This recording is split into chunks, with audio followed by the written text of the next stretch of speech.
Ya, kembali lagi di 811 Show pemirsa. Indonesia mempunyai potensi sumber daya air yang sangat banyak, yaitu sekitar 3.900 miliar meter kubik per tahun, dan ini merupakan yang terbanyak kelima di dunia.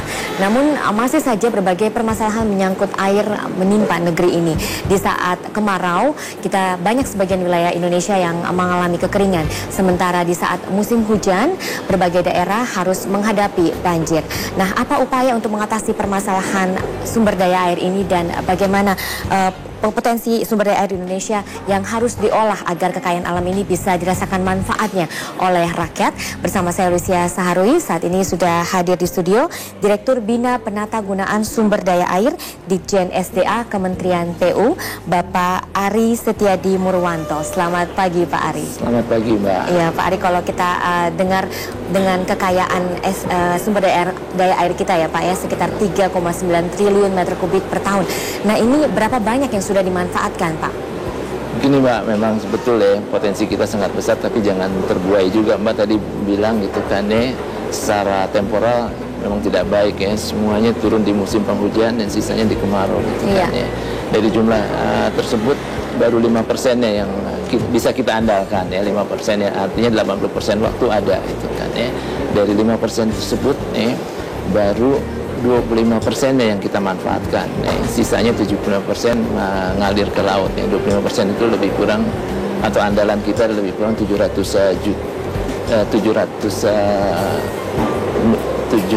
miliar meter kubik. Ya. Ini permasalahannya kenapa Pak hanya bisa dimanfaatkan 5%? Karena tampungan kita nggak banyak ya. Jadi kalau kita punya kelebihan di musim penghujan, kekurangan di musim kemarau, harusnya kan kita memiliki tampungan yang besar. Betul. Nah, sayangnya tampungan kita masih relatif kecil Mbak. Kita baru punya ya, yang man-made baru 15 miliar meter kubik Mbak yang kita miliki, dan itu jumlahnya kecil sekali kalau dibandingkan dengan jumlah penduduk Indonesia ini Mbak. Ya, kita punya 240 juta ya, penduduk itu kan ya. Kalau kita bagi, maka kita rata-rata hanya memiliki 63 meter kubik per kapita per tahun, dan jumlah ini kecil sekali Mbak. Idealnya berapa Pak seharusnya? Oke, minimumnya saja kan ya. Kalau idealnya kita masih jauh ya Pak jauh ya, sekali gitu kan ya. Kita idealnya punya 1.600 meter kubik per orang per kapita, tapi minimum untuk negara seperti Indonesia kita punya 150 meter kubik per kapita per tahun ya. Angka itu saya bilang minimum, kenapa?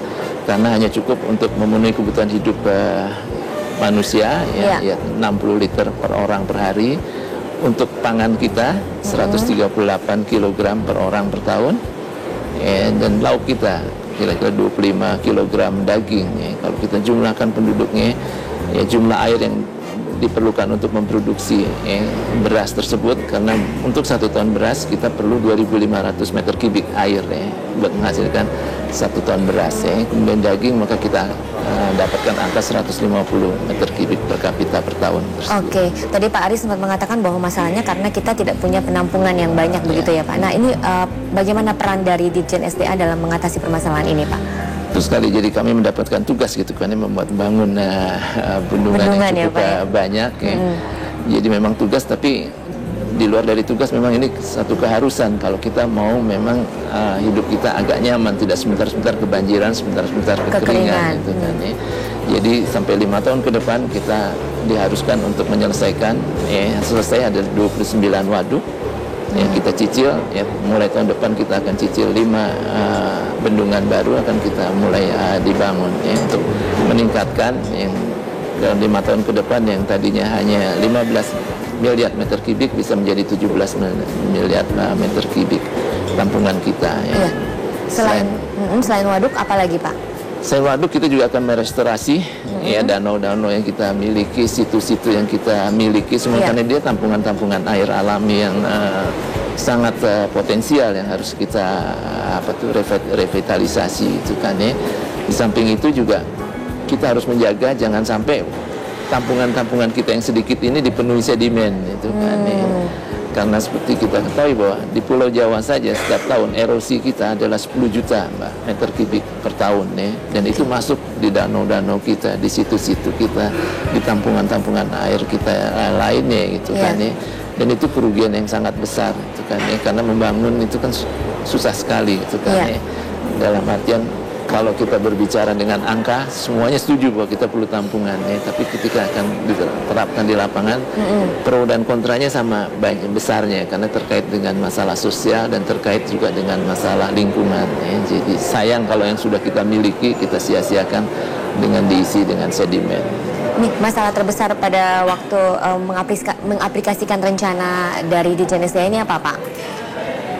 Yang pertama pastinya masalah lahan ya Mbak, yang saya katakan pembebasan itu lahan, kan ya, ya? pembebasan lahan ya. Ini harus kita punya strategi itu, kiat-kiat khusus untuk menyampaikan hal tersebut, karena ini kan tidak hanya milik Kementerian Pekerjaan Umum dan Perumahan Rakyat, tapi ini adalah untuk Indonesia secara keseluruhan, jadi kita harus melihat di sana.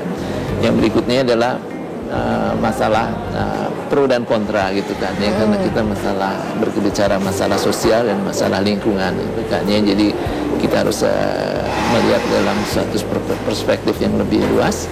Kemudian masalah lingkungan, memang betul bahwa dengan membangun bendungan kita memiliki satu potensi bahaya, tapi percaya dengan ahli-ahli Indonesia kita sudah memperhitungkan semuanya, jadi insya Allah aman. Aman ya, baik. Bagaimana kinerja tampungan air di Indonesia ini kita akan bahas lebih lanjut nanti ya Pak. Pemirsa jangan beranjak dulu, kami masih akan kembali setelah pariwara.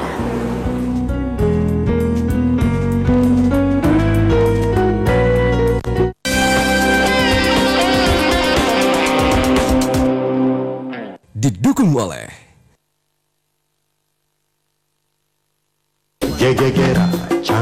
baru teh gelas dalam kemasan botol. Dengan semua kebaikan dan kesegaran yang luar biasa. Rasakan kesegaran alami dan kebaikan teh gelas. Minum teh gelas, dapatkan semua kebaikan. Jika ada gagasan, jangan ragu untuk dituangkan. Pastikan semua mata melihatnya. Jika kamu suka berlari, temukan jalan baru yang membawamu lebih jauh. Jika kamu merasakan dentuman semangat, berbagilah dengan dunia. Dan jika kamu suka melaju, teruslah melaju ke depan bersama kami. Enak kok. Tagihan bulan ini lebih besar dari bulan lalu nggak? Enggak. Air? Enggak. Listrik? Enggak. Telepon? Enggak. Sensasi delight. Serba baru. Sensasi delight. Makan puas, harga pas. Lagi bersama di Pizza Hut.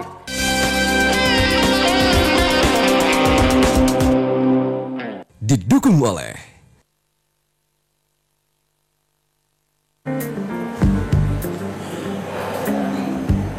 Ya pemirsa, kami masih berbicara tentang peran pembangunan bendungan dalam mendukung ketahanan air, ketahanan pangan dan ketahanan energi di Indonesia. Pak Ari tadi sempat mengatakan bahwa ada kekhawatiran tentang kekuatan dari tampungan air ini. Ini bagaimana Pak, bisa dijelaskan? Jadi percayalah kepada ahli-ahli Indonesia gitu, karena semua prosedur sudah dicek dengan runtut dan baik gitu, karena termasuk juga memperhitungkan potensi gempa. Seperti kita tahu bahwa Indonesia adalah berada pada suatu ring of fire ya, tapi itu semuanya bisa diakomodasi oleh ahli-ahli Indonesia. Dan setiap akan membangun bendungan kan semuanya dicek oleh tim panel yang independen dan ahli, dan tidak bisa dibangun tanpa sertifikasi dari mereka. Jadi kekhawatiran itu bisa ditepis ya Pak ya? Bisa ditepis. Dan sejauh ini bagaimana kinerja tampungan air di Indonesia Pak? Sebagian besar baik Mbak ya, jadi tapi harus kita akui bahwa ya saya katakan tadi problemnya adalah kaitannya dengan sedimen Mbak. Jadi umurnya sebagian besar lebih pendek daripada kita yang direncanakan, dan ini memerlukan penanganan khusus itu kan ya mengenai hal tersebut. Jadi salah satu program dari Kementerian Pekerjaan Umum dan Perumahan Rakyat adalah merestorasi, jadi menangani masalah sedimentasi ini, baik yang kemungkinan akan masuk dan yang sudah terlanjur masuk di bendungan-bendungan kita itu kan. Adanya sedimentasi ini karena perilaku manusia atau memang alam Pak? Kebanyakan perilaku manusia juga itu kan ya, memang suatu alami memang ada gitu kan ya, tapi kondisi ini diperburuk karena kita tidak bisa mengelola daerah tangkapan hujan kita di atas area tangkapan waduk-waduk tersebut, sehingga laju erosinya lebih tinggi dari yang kita perkirakan, dan ini tantangan tersendiri buat kami. Oke, untuk rencana ke depan dalam 5 tahun ke depan berapa banyak bendungan yang akan dibangun, Pak? Yang ke depan tahun 2015 ini kita akan melakukan groundbreaking 6 waduk lagi, dan ini akan menambah tampungan kita lebih kurang 652 juta meter kubik, Mbak. Kita harapkan dia bisa mengairi daerah irigasi lebih kurang 40.000 hektar.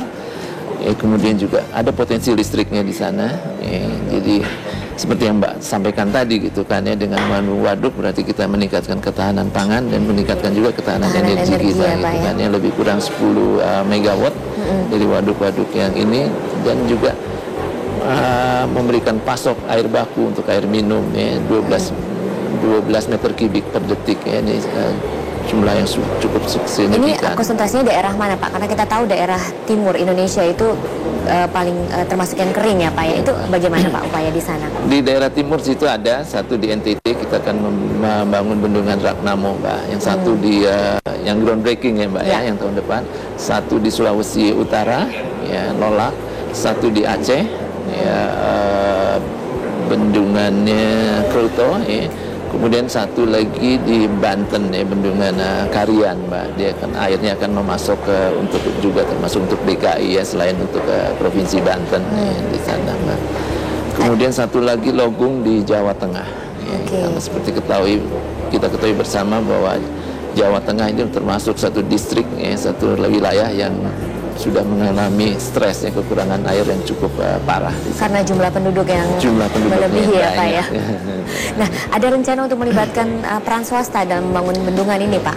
Betul sekali, Mbak. Jadi tidak murah ya membangun bendungan. Berapa kira-kira, Pak, kisaran biayanya? Ya rata-ratanya 20.000 rupiah per meter kubik tampungan ya. Jadi suatu angka yang cukup besar. Katakanlah kita mau bangun 5 miliar, berarti kan kita berbicara, mohon maaf, kalau 2 miliar saja berarti kan kita berbicara dengan angka katakanlah 400 triliun ya. Buat itu, maaf, 40 triliun. 40 triliun dibutuhkan untuk membangun satu bendungan ya, Pak ya. Tapi ini menjadi cukup menarik kalau kita bisa memanfaatkan potensi yang ada pada bendungan itu. Yang pertama adalah potensi listriknya itu kan ya. Kalau kita menghargai ya, artinya memberikan insentif untuk siapapun yang bangun bendungan ya, menghasilkan listrik ya, listriknya kita berikan suatu insentif yang bagus gitu kan ya. Kemudian dari air bakunya, Mbak ya. Karena kalau buat air irigasi, buat irigasi rakyat ya, konstitusi kita menyatakan bahwa kita tidak boleh memungut ya untuk air irigasi tersebut gitu kan ya. Pengendalian banjir tanggung jawab pemerintah gitu kan ya. Jadi dari air baku untuk air minum dan air industri, dan dari tenaga listrik yang dihasilkan ya. Tapi bagaimana upaya untuk menggerakkan pihak swasta sejauh ini? Ada pihak-pihak swasta yang sudah ikut dalam pembangunan bendungan atau belum, Pak? Yang pertama memang sudah ada ya. Sebagai contoh adalah Muara Juloy ya, di Kalimantan Selatan sana sudah ada yang mulai tertarik karena harga listrik yang dibangkitkan dari air mulai diapresiasi. Ya, ini satu berita yang sangat baik gitu kan ya, ke sana. Kemudian juga pemerintah juga sudah mulai memberikan yang namanya viability gap funding atau VGF. Jadi kalau tidak layak secara finansial, pemerintah bisa membantu yang menuntut supaya menjadi secara finansial jadi menarik di sana gitu kan.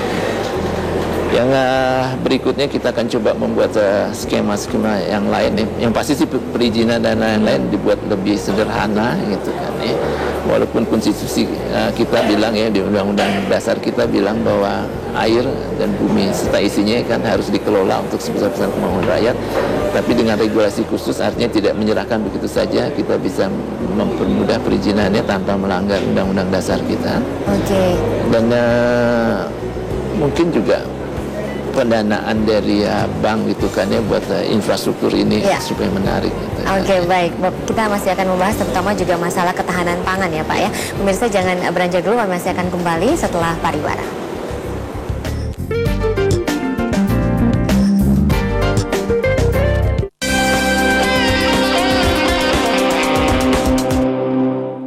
Didukung oleh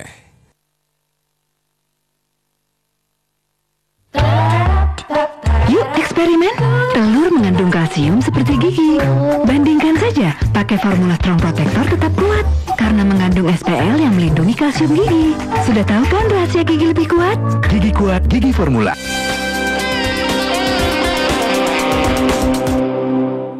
didukung oleh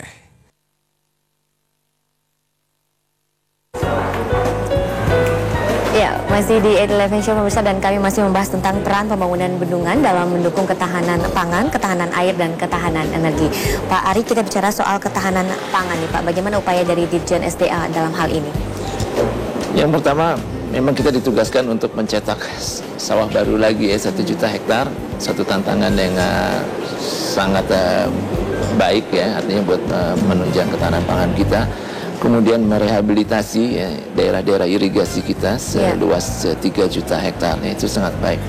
Tapi di samping kita menambah ya, jadi lahan irigasi yang baru, sebetulnya kita bisa mengintensifikasikan ya, lahan yang ada, gitu kan, ya. Artinya supaya indeks pertanamannya ataupun lahannya bisa ditanam tidak hanya 1 kali, bisa katakanlah 3 kali dalam 1 tahun, gitu kan, ya. Untuk itu terkait juga dengan tampungan kita, Mbak. Sekarang ini baru 11% daerah irigasi kita yang didukung oleh tampungan air. Artinya apa? Kita sangat rentan terhadap kondisi catchment area kita dan sangat rentan terhadap iklim, itu kan ya. Mudah kebanjiran dan mudah juga kekurangan air, itu kan ya. Kita akan tingkatkan luasnya yang tadinya 11% menjadi 15% ya. Kita sekarang punya lebih kurang 7,2 juta hektar sawah irigasi, kan ya. Kalau indeks pertanamannya kita bisa naikkan, gitu kan ya, artinya kan produksi pangannya juga bisa naik ya, artinya dengan menambah tampungan dan memperbaiki sistem irigasinya. Kenapa, Mbak? Karena faktor irigasi ini memberikan kontribusi 85% dari produksi padi pangan, Indonesia ya. Nah, jadi kalau irigasinya baik ya, hasilnya juga akan baik. Nah, ketahanan pangan ini juga kalau kita memperbaiki irigasi ya Pak ya. Nah, hubungannya ke ketahanan energi ini bagaimana Pak? Yang pertama, kalau kita meningkatkan tampungan air, gitu kan ya, berarti kan kita meninggikan muka air, kita meninggikan, di situ ada potensi energinya di sana, itu kan ya. Sehingga di dalam pengelolaan air kita tidak sendiri-sendiri, Mbak. Kita dalam satu nexus, satu rangkaian ya. Jadi kita capai ketahanan airnya, kita capai dengan ketahanan air, ketahanan pangan akan naik. Kalau ini naik juga dan energinya juga naik, dan energi ini juga bisa membantu bagaimana kita bisa membangun tampungan-tampungan air kita lebih banyak lagi. Jadi ini semua saling terikat begitu ya Pak ya? Iya Mbak, dan kita merencanakannya memang begitu, nggak sendiri-sendiri. Nah, satu lagi masalah yang harus dihadapi yaitu masalah banjir Pak. Nah, ini bagaimana Pak? Betul sekali Mbak, jadi kita selalu berlindung bahwa ada climate change, itu kan ya. Sebetulnya climate change itu hanya memberikan kontribusi 20% dari problema banjir yang kita hadapi, itu kan ya. 80% lebih karena kerusakan lingkungan kita. Nah, ini perlu kita sama-sama perbaiki, itu kan ya. Tantangannya juga bagaimana kita bisa mengurangi jumlah penduduk yang ada tinggal di Jawa ini Mbak ya, karena luas Jawa ini kan hanya 7% dari luas Indonesia, itu kan ya. Penduduk yang tinggal di Jawa ini kan 57,5% dari penduduk Indonesia, kan nggak baik, itu kan ya.